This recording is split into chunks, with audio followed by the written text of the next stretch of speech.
Well, I'm ready to jump in when you are, All brother. right. Yeah, let's do it. So this is gonna go on the blog I started, as well as it'll Mhm. eventually go on a little podcast sort of thing. Um, so I'm gonna do a little introduction if that's cool. Yeah, and you'll let me know when it's out so I can make sure I promote it, right? Yeah, for sure. Okay, awesome. Cool. Yeah, I'll just wait for you to finish drinking your water. How do you know it's water, dude? Oh, that's a great way to start.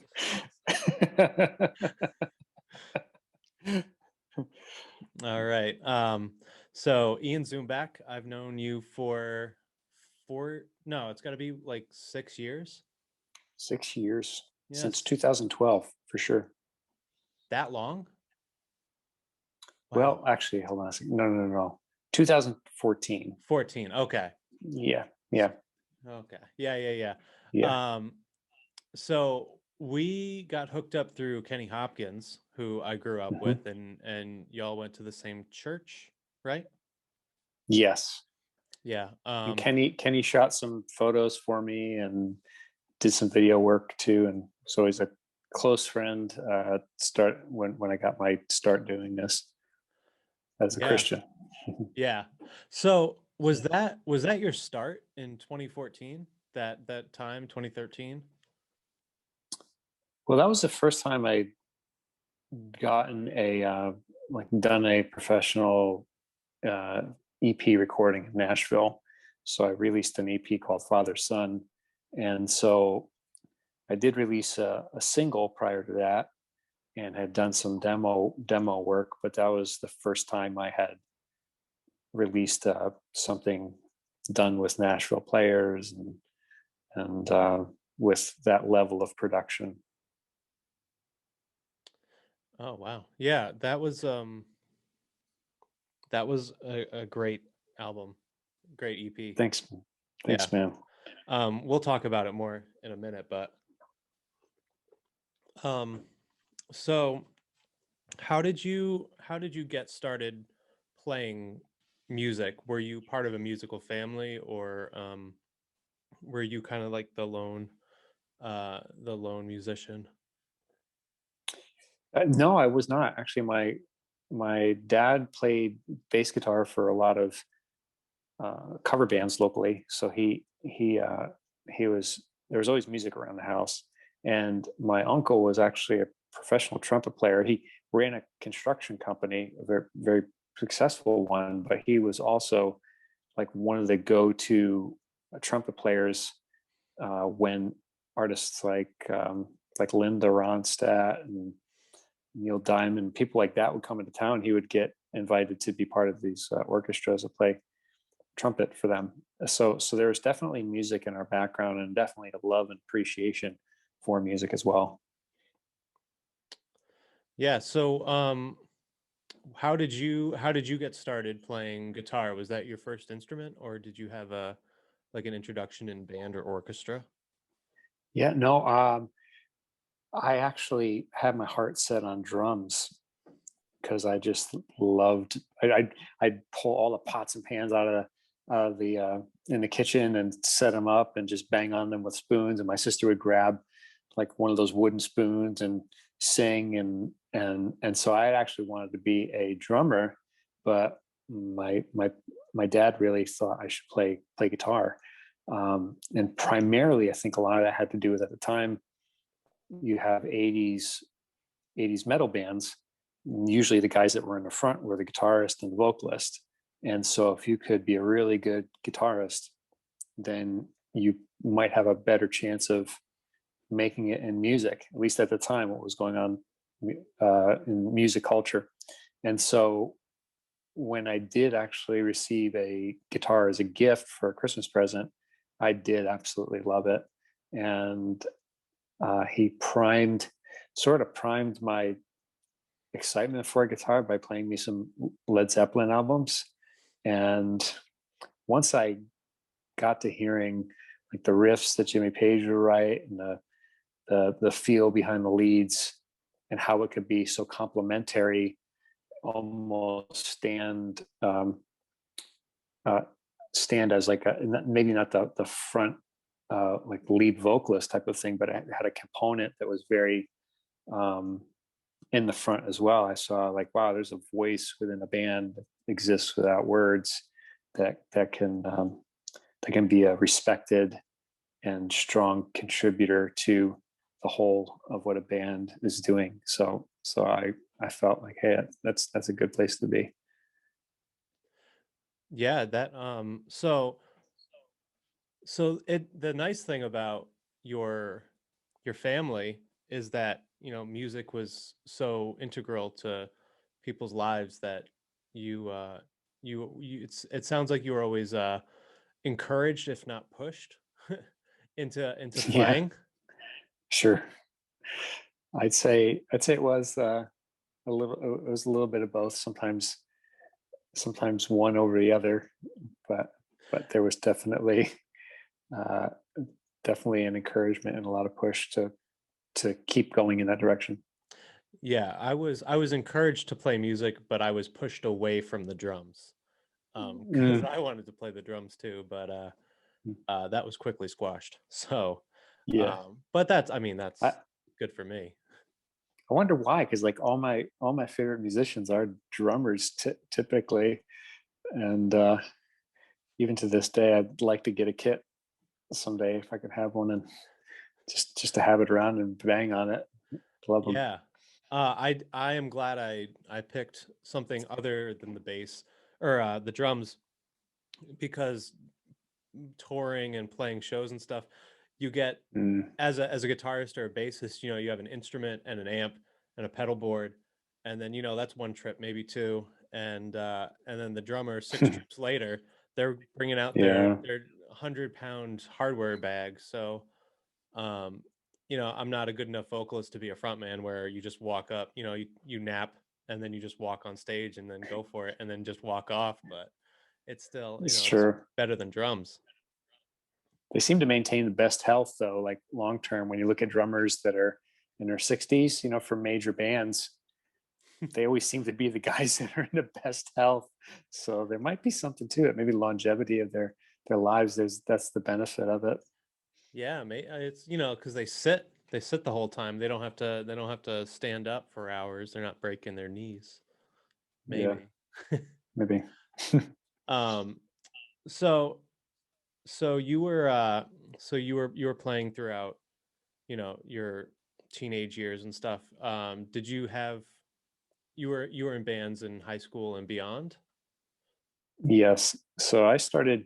So in middle school, my music teacher really tried to get me to join jazz band, and I didn't like it. We were playing things like the Batman theme and Kokomo by the Beach Boys, and Hmm. I know there's a place for that, and probably good introductions for kids my age for playing music. But I was already playing Zeppelin and Metallica and stuff like that. So I wanted more. So I quit the jazz band after the first year and just try to link up with other musicians, which I found it hard to find musicians my age that were into the same stuff. And not to sound um, like boastful, but even at like a more advanced skill level, I just spent all day learning how to play guitar. But there were some people that I was able to link up with locally, and we were able to start forming bands and started playing out really young. Um, by the time I was 15, though, I met someone who was a drummer in the same city I grew up in, and the guy was incredible. I mean, to this day, still one of my favorite drummers. And we just started developing a band that we were in two bands together. We pretty much played together for the next 7 or 8 years. Um, Put out multiple recordings, and and it was all uh, hardcore and heavy metal and some like post hardcore and grungy stuff. So it was a lot of fun. It was really loud, a lot of energy, Um, and yeah, those are good. Those are good years and great musical experiences that actually really still influence a lot of what I do today. Believe it or not. Yeah, I totally believe that. Did you so you're mentioning bands like Zeppelin and Metallica and stuff like that. Mhm. Um so I grew up in a really, a fundamentalist conservative house where um secular music was frowned upon, if not like outright banned. Like Mm, I know Metallica was like a no in my house, and I'm my parents might have known who Zeppelin was, but probably wouldn't have. They would have tried to find the Christian alternative, you know. mm. Um, so, d- did you grow up in a Christian house? I did not. Oh, okay. My parents had us in Catholic masses and the Catholic school up until fourth grade, but I really had no personal relationship with Christ, and they believed in God, but I wouldn't say that they were devout in their beliefs or um, adhering to what's written in Scripture and what it would mean to look like to follow Christ. So, were you ever introduced to like Christian music? Like, did you ever get a Striper cassette? And were you ever, did you ever have to endure Striper? No, well, my sister and I mean, we were so into music that we were just buying what we could get our hands on, and anything that came out through there was heavy metal or hair metal or hard rock. We wanted to know about it. Literally, my favorite day of the week was Saturday night. Every Saturday, my parents would let me stay up for the Headbangers Ball on MTV, and my sister would usually watch it too. And so we get exposed to all this different type of everything that was new that was coming out. That was metal. We were finding out about, and to Hell with the Devil was by Stryper was a very popular album around that time. So my sister bought the cassette, and the only thing I remember about it was that very line from the song "To Hell with the Devil." I think maybe the song started out with like an a cappella chorus of that, and that's the Hmm. only thing that stuck with me about the band. I never read into it. I only knew that they had held to a form of Christian religious beliefs, and that's pretty much what everybody knew about them. Like they're Christians and they're playing metal, and their message is about Christianity. But I never really listened to it. Yeah, it is funny that how not taboo, but um like no one from what I I don't think I was around then. But just, hearing people talk about Christian metal, especially in the 80s, it Mhm. was like you couldn't believe that they were actually Christian.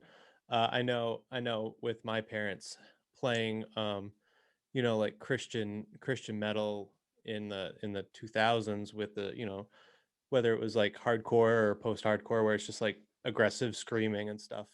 Um Yeah. it took them a while to get to be like, oh, okay, this isn't this isn't the sound of the devil. Like this is actually like, there's it the sound is neutral. It is whatever you put into it. Mm, sure. I do remember. I mean, when you're into hardcore music, you're always looking for like the next undiscovered thing. I mean, being around the scene yourself, that there's some sort of like credibility that comes along with being a curator of cool underground hardcore bands, for some Oh yeah. reason. And I happened upon a Tooth and Nail compilation that had a lot of bands like, well, actually, it was POD before they got signed to a major, and Strong Arm, and Living Sacrifice, and all these different bands like that. That admittedly, it didn't. It I didn't feel that anybody that was on that label stood up to the quality of hardcore that existed I was listening to. But I was like, oh, this is kind of cool. You know, these guys are doing something different. They're sharing a different message, and they're trying to do something. They just need to get better at their instruments and find better screamers. You know, Oh was yeah. my thought process. You know. Yeah, Christian music is at least 10 years behind, you know, Mm, because they're reactive to the mainstream culture, so it takes them a while to curate and to learn what the culture is doing, and by that time, especially now, it's too late. Um mm, but that was always growing up. I was trying to like find cool music, as a guitar player who wanted to play like really like who wanted to be a guitar player, trying to find you know Christian bands that were as good as the other bands on the radio. It was impossible, mm, but there were a couple that stuck out. But for the most part, it was just mm, like either the playing was bad, or the singers, vocalists were bad, or it just was like it was lame. mm, It's just like mm, not it just it was inauthentic, really, is what it comes down to. mm, And you can really you can smell it, you can hear it, it just doesn't sit mm. right. Yeah. I think to that point, though, I think that's the interesting part about Christian music right now, at least from what I've seen and observed since becoming a Christian 15 years ago. Um, when I came to faith in Christ, a lot of the albums I was hearing back then, like some of the early Hillsong stuff, or some of the Integrity albums, just different stuff. It seemed like or even Matt Redman especially, there was such a, it didn't try to be clever. There was just like a genuine adoration. I felt, at least what I heard in the music and what was shared. But as some other stuff started to emerge, it seemed less,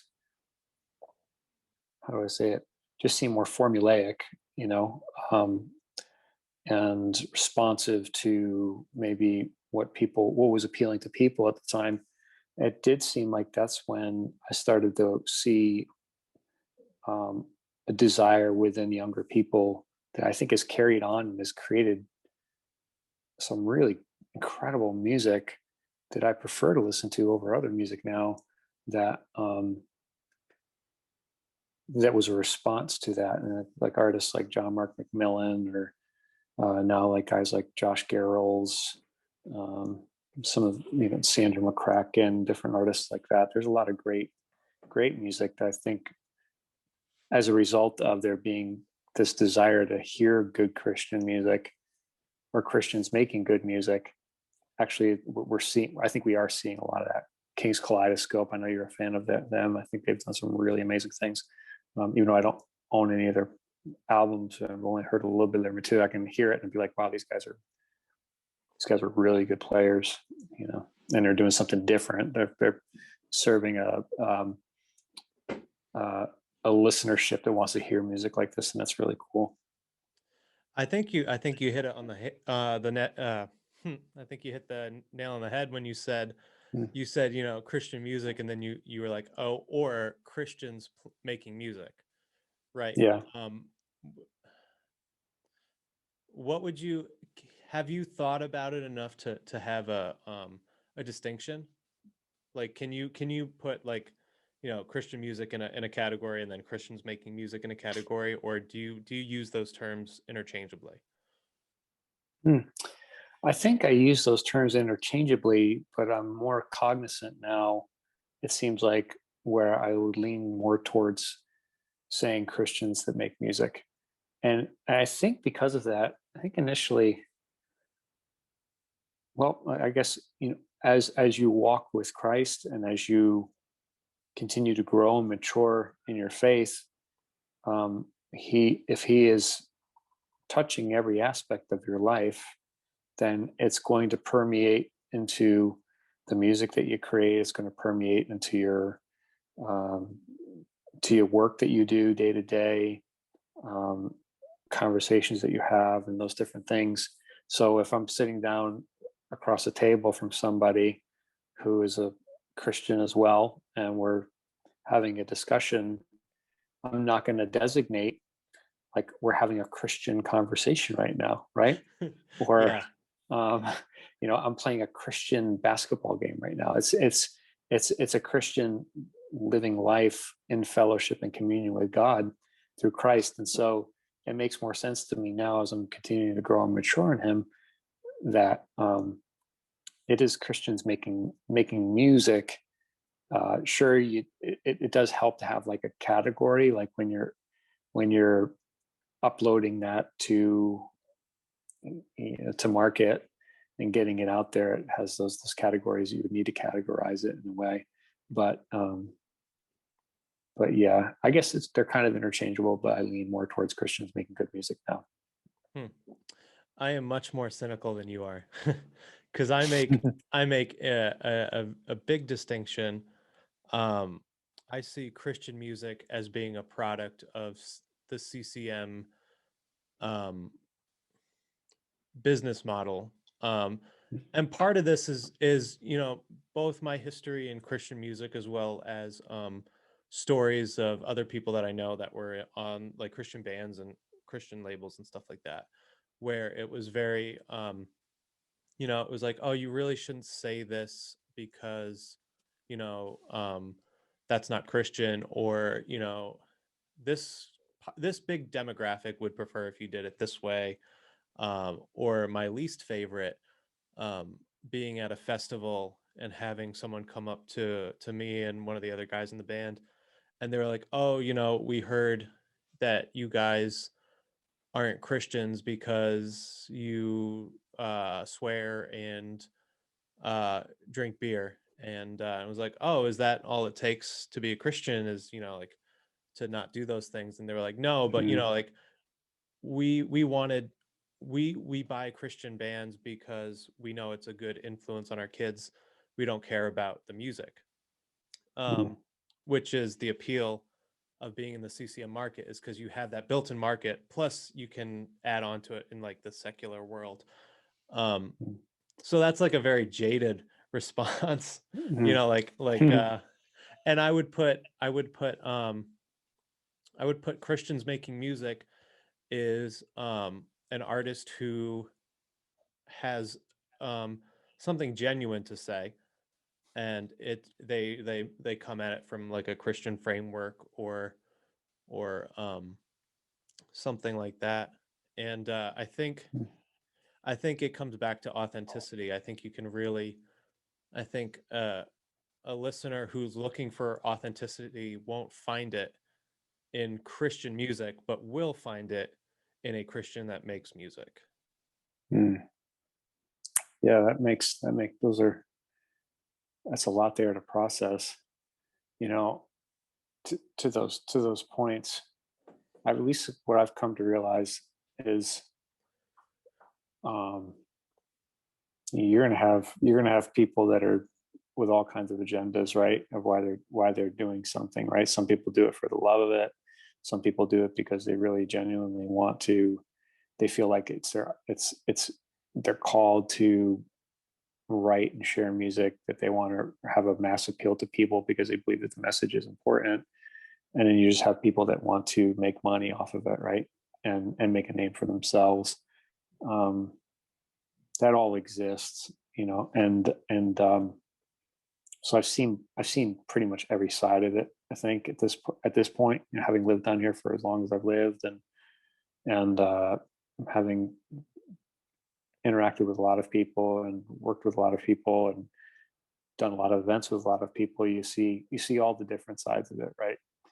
And I guess at the end of the day, um, I realized that a lot of times, like, the way I feel about music is not how everybody feels about music, right? So like what's important to me about music might not be important to everybody. Like when like I hear a song that just blows me away, and somebody else could sit in that room that is really more into like sports or something. Not that sports are bad, because I love Knicks basketball. But I'm sorry. Yeah, no, man, they're having a good year. They're having a good year. I don't know what's going on with the Spurs game tonight, but they're doing good. Uh, I have hope for the Knicks. But anyway, you put somebody in a room who doesn't really the music doesn't really touch them, right? They just might not feel the same way about it. So what they hear on the radio that would be like woo, we consider like that's just there's no soul in that. That's just a manufactured, formulated thing. Those people might hear it and be like, yeah, this is cool. And so it's like serving a purpose. Uh, does that, I don't know. I don't even know what I'm trying to say. I guess at the end of the day, you can see both sides of the coin, right? Yeah. Is that something have you always had that, um, the multiplicity, idea that, like, oh, don't yuck another person's yum, or, different strokes for different folks, that sort of thing. Like, has that always been, um, part of your mindset, or were you ever kind of like dogmatic in your, like, this is good music, or, this is good Yeah. food and everything, like, No, I am definitely a recovering dogmatic type of person, and especially, I mean, like the older I get, the more I realize how influential those years in the hardcore scene were for me, and I mean, you know how it is. Like there's there's a dogma and liturgy of hardcore in a sense, right? Like where um, if it sucks and everybody says it sucks, then it does. And so I just I had no problem in the past, uh, as you said, yucking another person's yum. But as I've gotten older, I just see that music really is subjective. And so many things really are. There's very few things I've come to discover that really aren't subjective. And so people heard actually I just heard somebody share recently that people bring their own experiences into the listening experience of a song. And can you can you really measure what they're experiencing and to listen, because they're bringing these life experiences that also interact with the words and the melody that creates this experience for them. So it's unfair for me to say that I'm the standard by which I can hold music to a particular level and say that, like, well, I'm the authority on this. um, and so that's kind of out of that has really helped me take a different perspective about music and what it means to people and how it affects people. Whether it's something that I think is not very interesting to somebody else can be life changing. So, and I've seen it happen firsthand. So yeah. so I just learned my lesson and try to hold it in that sort of light, if that makes sense. No, that makes sense. I think there's a big connection, with music or any art, and, spirituality, that like the ability to get the 30,000-foot view on, Mm. your life and the world and all that stuff, that, uh you just can't get in other things. And for me especially, it tends to be music. I Music is a very spiritual, emotional sort of, exchange for me. It's always, Kayla laughs at me. Have you ever Mm. watched Bob's Burgers? Do you know that show? No, no, I'm not All right. familiar. It's a cartoon about a failing burger joint. Um, but they have a bunch of musical performances, and, there was a song about how the main character got glued to a toilet seat, and, I started tearing up listening to it. um, Man. because it was the music. It was, there were it was just everything about it was just like it just resonated with me the right way. And so I'm on the couch doing this because I'm like, oh, did you hear that? Those counter melodies. Oh my god. And so Kayla had a good laugh about that one. But so, and I would assume, you're similar, if not the same way. Maybe not to silly songs like that, but when you were younger, starting to play, did you feel any sort of spiritual, if not having a Christian framework on it? Like, did you ever feel Mm, like music was like gave you an out of body experience? mm. Well, I mean, I was always attracted to it. To me, it always felt like this bigger. It was bigger than me, and it was a communal thing. But I would have to say it probably usually when that would happen would be like maybe at a concert where there'd be an introduction to the before it was about to hit. For example, I when I saw Metallica on the Injustice for All tour, and before they came out and thrashed your face off, there was this very like orchestral sort of introduction to it, and you just feel the lump in your throat, the excitement that something's coming, but there's something so beautiful in the tension of that moment too. So that to me was always felt like I'm having this. I didn't know it was a spiritual experience, but it felt that way Hmm. when I look back on it now. The first time I really could really pinpoint where I felt really moved by music to the extent that I was moved to tears.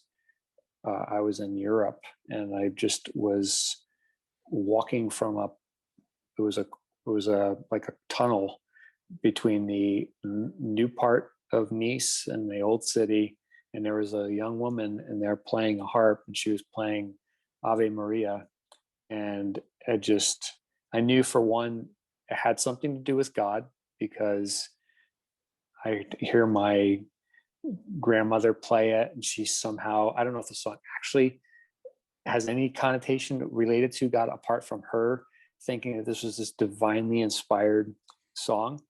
And then just the strings and the voice, and I thought to myself, this is what I would imagine something heavenly sounding like, and I feel like there's more to life than what I've been experiencing even in music.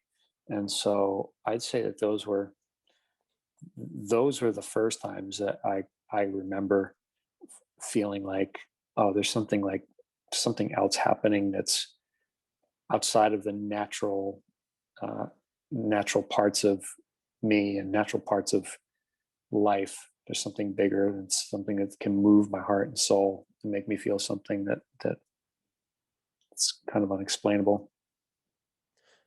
So, the harp player in Nice, was that like before your conversion? Like, was that before you were, Christian? Yes, yeah, it very much was. Huh. Um, it's funny that trip to Europe.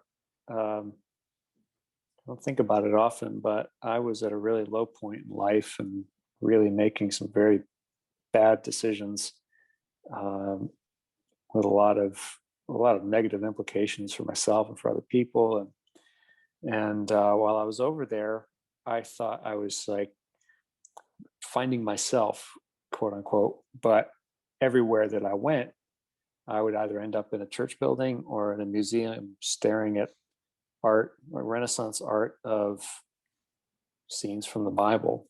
And Hmm. I didn't know it at the time, but when I look back on that, I see that was a manner in which the Spirit of God was starting to open up my heart to God and call to me.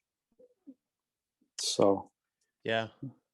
I over the last few years, I with my own faith journey and stuff and deconstruction and kind of building something that's uh just different. I've I find I found myself being like spiritually moved by I tended to be more spiritually moved by music and art that was um not Christian, right? Like either Mm, um I can never remember the name of the painting, but it's a it's the pointillism painting. It's like a Sunday afternoon and something. It's all the little dots, and it's this beautiful beautiful painting. And you know, like there's it's one of my favorites. And then I find there's a band from the UK called Architects. They're you know mm, like a hardcore sort of thing, but they mm, it comes back to authenticity. They truly question God and mm, whether or not God is good. And I mm, find myself being like, I I I feel closer to God when I listen to a song that like really points out like the inconsistencies versus mm. a song that's like, oh yeah, God loves us and all this stuff. And I'm just like, I that doesn't bring me anywhere near it. Like, give me something a little sadder. Um, but you know, it's the art that you just don't expect, or maybe it wasn't made for it. Um, Mm, like, you know, the Renaissance, I would assume Renaissance art was more, you know, there was some um theological bent to, you know, the painting, right? Like, you know, mhm, but it was more to tell a story than it was to claim any sort of theological statement. Yet, mm, you know, you found yourself being drawn to that versus I think of like the early the paintings or artistic depictions of you know, the early church fathers, where it's like the Eastern churches, you know, version where every they have that hand symbol that's very specific, and they're holding, mm. you know, it's very everything is planned out to give you a statement on Christianity versus, you know, just a story. Right. So you released Father Son in 2014. Mhm, Let's see, The Table in 2018. And you know, you released a couple singles in between those two, and One Sense, right? Yeah, One Sense. yes. Yep. So if you could give me like a very quick overview of the message in the table, or I'm sorry, the Mm, message in Father Son and the message in the table, um because my hypothesis is that, you know, your your art changes as your faith changes, and your mm, faith changes as your art changes. So it's a mm. big circle. It's like it's either a spiral down or a spiral up, depending on if you're, you know, a positive or a negative person. So mine's a spiral Mm, down. mm, But because musically, um Father Son is the album is very it's definitely more upbeat. It's lighter, I think. And I feel your music going darker isn't the right word, somber is not the right word, but it almost feels like the color, the saturation is being pulled out a little bit, um mm, in a good way. Like, this is all mm, and you know, and from a technical standpoint, your, you know, your songwriting's getting better. You, like we were talking the other day, your voice mm, is mm. you the song you just put out, the your voice is absolutely perfect for it. So Oh, thanks, man. if you want to just kind of uh you know, don't spend too much time on it, but just kind of talk a little bit about each of the, father, son, and the table, and maybe kind of touch on the singles, and Mm, either if you had a definitive like goal in mind, or if you remember kind of where your head was at during the writing and recording, mm, when it comes to, especially uh your your Christian faith, and um if you if you notice, or if you can see looking back, the changes in your faith, and how it's portrayed in those releases. sure. Well, Father Son, to me, it what you're hearing there is basically some of the earliest songs that I'd written after finding finding God, and so that initial period of excitement and joy and having a hunger for the presence of God, and and having a nearness, I guess would probably be the best way to describe it, having a very intense and easy recognition of all that you'd been forgiven, and the weight of sin that was lifted off of you. It's a very it's a very the freedom that you feel early on is, at least for me, uh, it came through in those songs. And so when those songs were recorded, I felt like that would be the best. I wanted to do the best representation of the earliest songs that I wrote. I felt that those were the best of like the 10 songs that I had to record. And so it was a lot of personal adoration and praise, and giving of thanks to God in those songs, and I think that that's reflected in it. Uh, by the time I recorded the table, I recorded it in 2017, and even though uh, during the time I was recording Father's Son, there were some definitely some challenges within my life that, but I was very hopeful, very prayerful, and had a lot of faith that those challenges would um, give way to particular outcomes that I was reading about in passages of scripture. Things that were miraculous, like the fourth man showing up in Nebuchadnezzar's furnace, or the parting of the Red Sea, and all those types of things. By the time I got to writing and releasing the table, I've always been a student of the Bible since I came to faith in Christ. Just personally had a desire to read it and learn, and had a love for it. And but I was now reaching a point in time where those challenges weren't giving way the way that I had hoped and prayed that they would, and was right in the middle of it, and still remaining hopeful. Though I feel like even in the midst of challenges, it is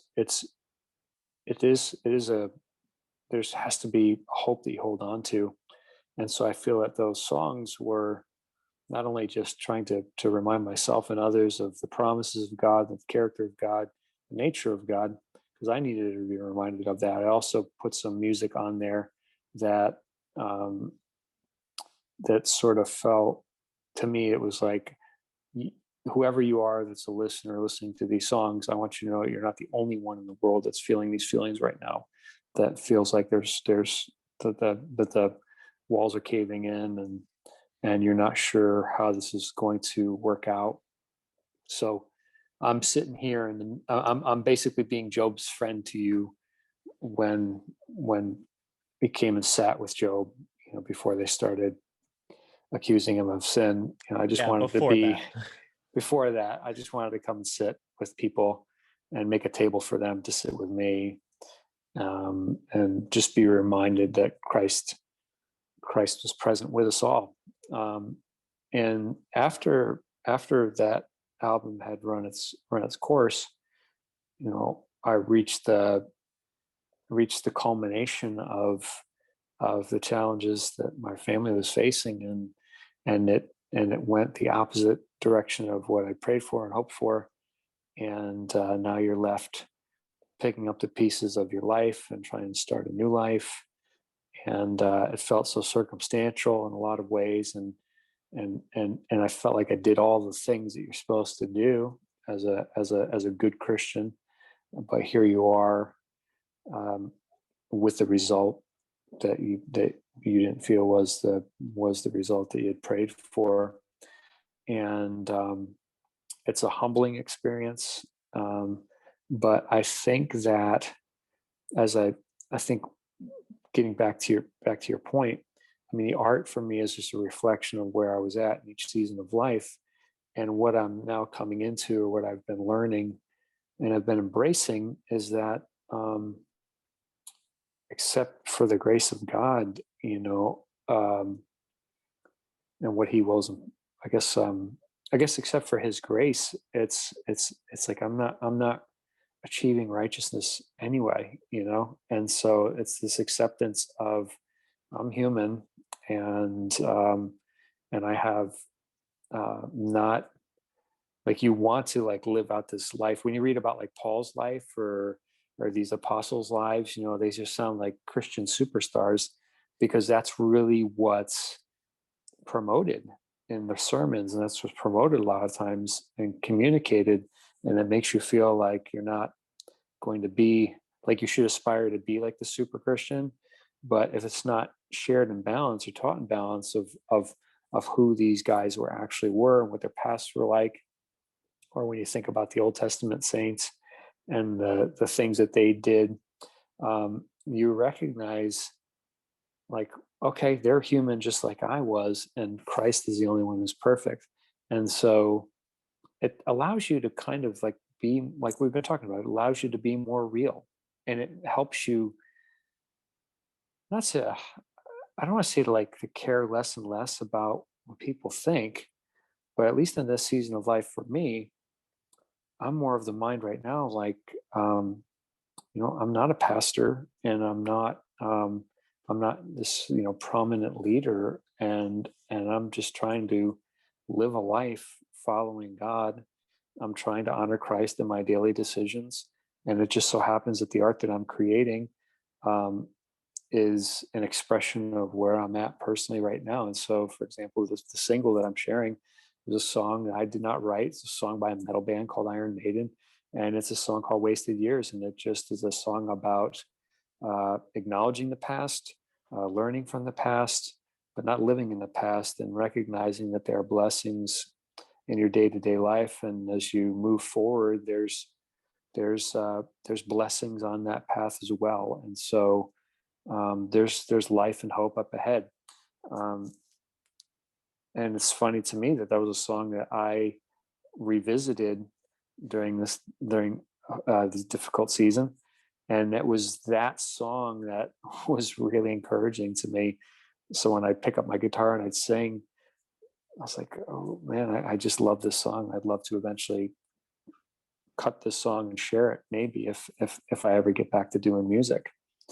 So it's funny how you find, that's the thing. I think that's the thing that's been interesting to me too, about, when you listen to secular music, that you can find God in that stuff. Again, you're bringing your experience into what you're listening with. And so I've just only recently found out that at least one member, I know for sure one member, is a devout follower of Christ, the drummer. Another guy texted me today and said there's two other members of the band. In fact, the guy that wrote the song, he says he's a Christian too. I haven't vetted that information or found it out, but, for myself. But if that's true, that's interesting to me.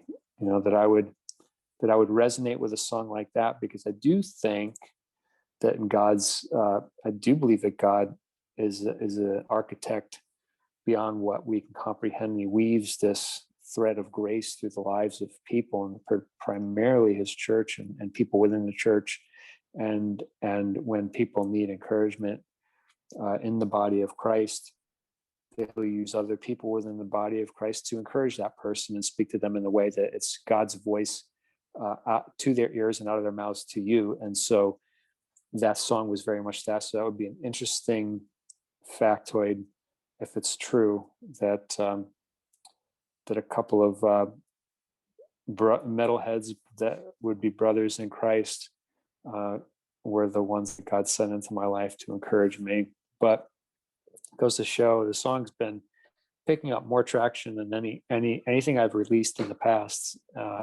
In just a few days, I've just been really blown away by the response and the amount of shares on Facebook and the types of comments and the amount of people that are strangers to me that are engaging with this song.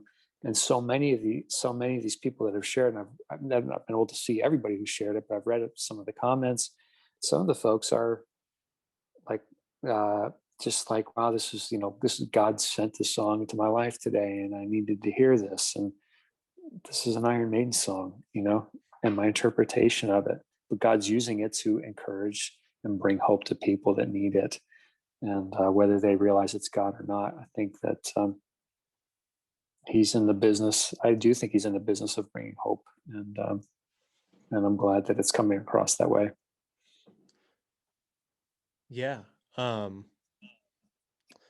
I do think I thought Mustaine was a Christian. Yeah, I've heard that often, and he lives in Franklin, Tennessee. From what the guy who produced my friend Joel, we're both each other's like kind of like our own metalhead small group. It was his birthday just a few weeks ago, and we watched Some Kind of Monster by Metallica and ate Oh yeah. sushi for his birthday. Um, that's a classic if you haven't seen it. But yeah, he was telling me that Mustaine is a Christian. I've never run into him though. He did. He said he Oh saw him really? at like a Starbucks. Yeah, which is cool. I didn't run into him. I saw Dave Ellefson at the gym that I was at one day, and he was just walking on the treadmill. I thought about approaching him, but I didn't. And the gym manager told me afterwards. He was like, "Yeah, he's kind of keeps to himself, and it's probably a good decision not to approach him." Yeah. But, Yeah, that makes sense.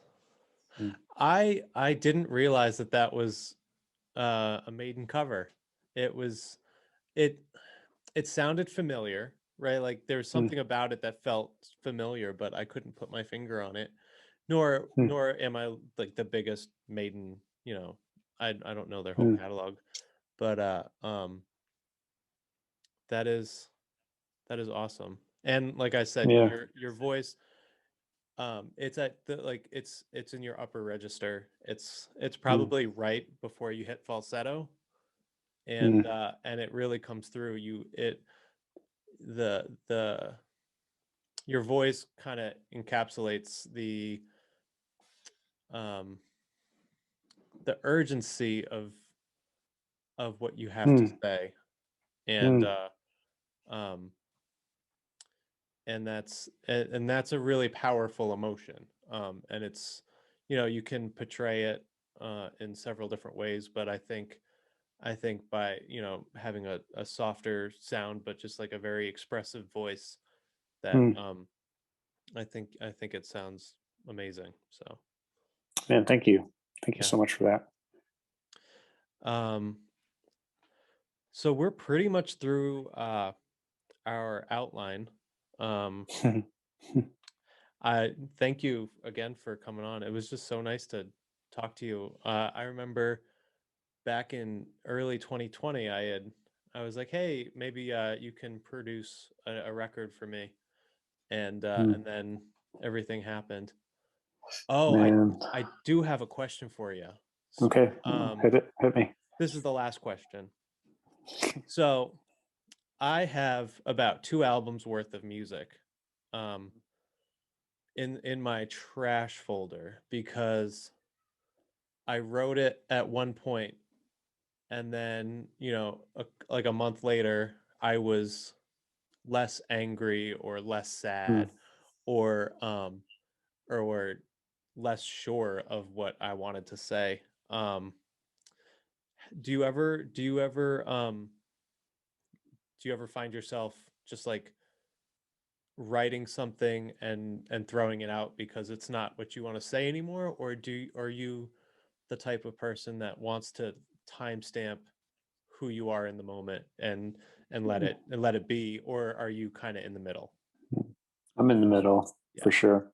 Because I think that there's some stuff in the moment, it feels like, yeah, this is really important in the moment. And then like 3 months later, you're like, yeah, this is not as important as I thought it was. And that's probably the reason that I release music.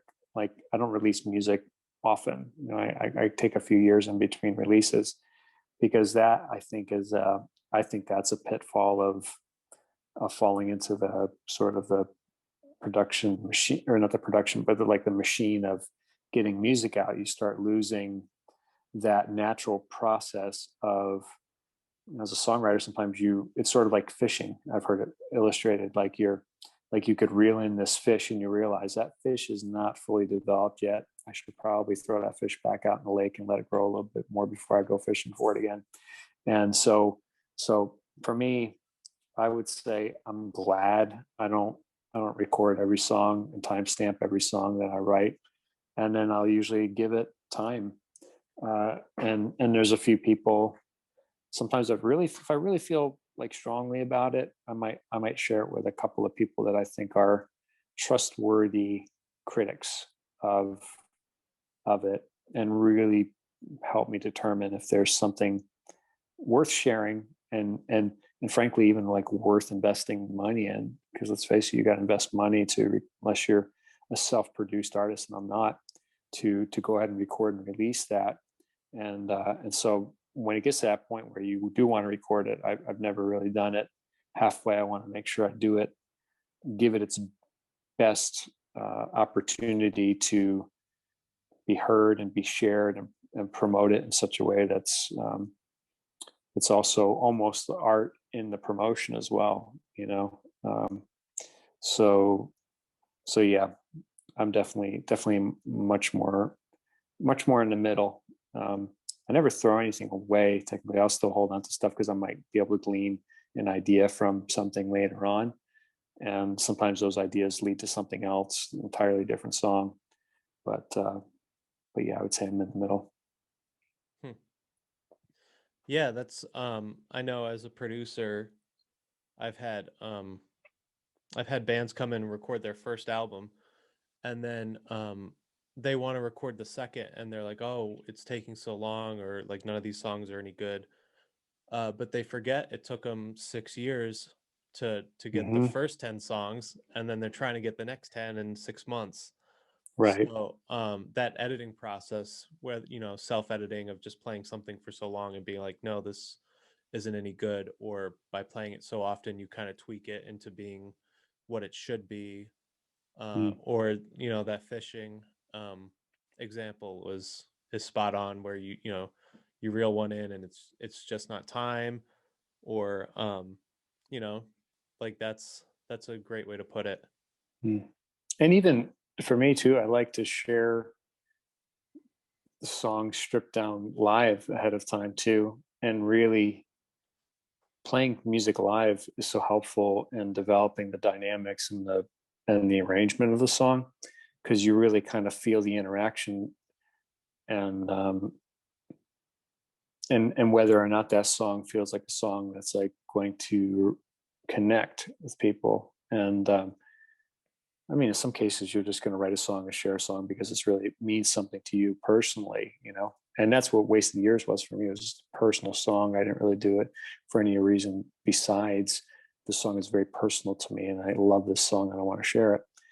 But there's other instances where I thought I was going to play a song live that I was thinking about recording, and I play it live and it would just fall flat. And that would be a good indicator to me of like, okay, not there's something missing in the song, you know, and it's not really connecting with people, and it even feels flat when I'm playing it. So what is it about this song that I need to go back and edit or change, or is it even worth changing? I just need to move on to something else.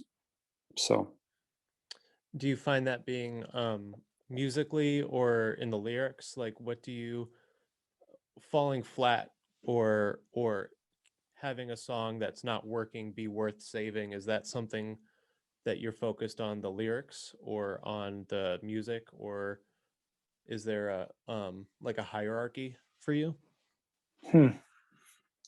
Some of it's even just like how I feel with it, right? Like, so like, am I owning this? Do I feel like I'm like really personally owning this? So I really feel like I'm resonating with it, or do I feel like I'm having to oversell it, right? And if it, you could be in a songwriting session and it feels really good in the songwriting session, but then you get out and do it live and you feel like you're having to oversell it because you're not personally like really resonating with it. So that's one thing. Um, Lyric stuff could be lyrics, you know, it definitely could be lyrics. Like once you start singing it and sharing it live, you can tell is maybe this is just something that's the way it's written or the way it's worded is not conveying the message that you're trying to convey. And sometimes it's just the dynamics, you know, the dynamics of the song, maybe repetitiveness or there's uh, I don't really think like in terms of like musicality, but more so on like just like the am I taking them on a journey through this song? You know, does it feel like they're with me on it and they're enjoying and they're deriving something from this that is a part of this experience where I feel like they're on this journey with me in this moment. So I'd say it's all those things combined. Hmm.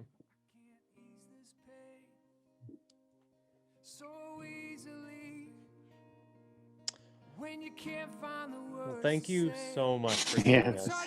Yeah. Thanks, man. It was so good to see you. So good to be on here with you. I wish I could see you in person sooner than later. You I and know. Kayla and hang out.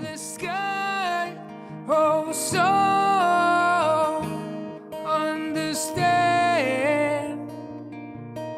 Don't waste your time always searching for those wasted years. Oh, face up and make a stand and realize you're living